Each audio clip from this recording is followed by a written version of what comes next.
Well, you never really know what's coming up. I mean, could you have foreseen a coma? No, altered- or getting swatted at the end of the season. No.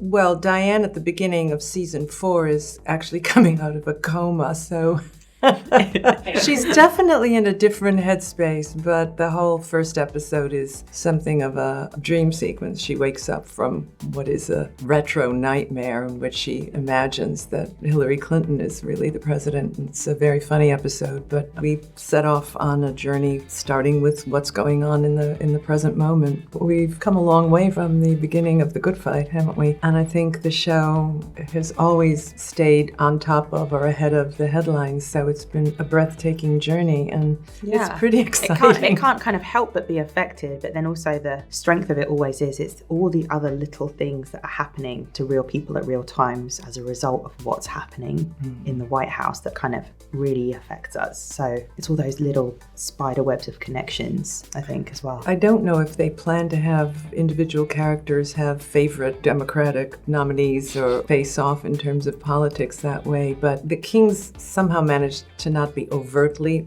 political, and yet, as Cush said, it's always hovering in the atmosphere. Call me here, and good luck. Speaking personally, I'm excited that my first case in court is with Louis Canning, the inimitable Michael J. Fox. He's just utterly unscrupulous and perfect for this plotline because it's about a defendant simply not adhering to a subpoena, not feeling he is subject to any legal proceeding, doesn't have to show up. It's reflective of what's going on in the country where, gosh, people in the White House feel they don't have to honor subpoenas and judicial rulings. So once again, we're reflecting in court cases on The Good Fight what's sort of going on in the country on a much higher level. We still really never know what is coming our way and what part of it will be fiction, reality fiction, political, fun, comedy, dramedy. Like, it's always new. It's exciting because the show is of the moment. It places the characters in the time in which we live, and we're living in such a precarious, unpredictable time. And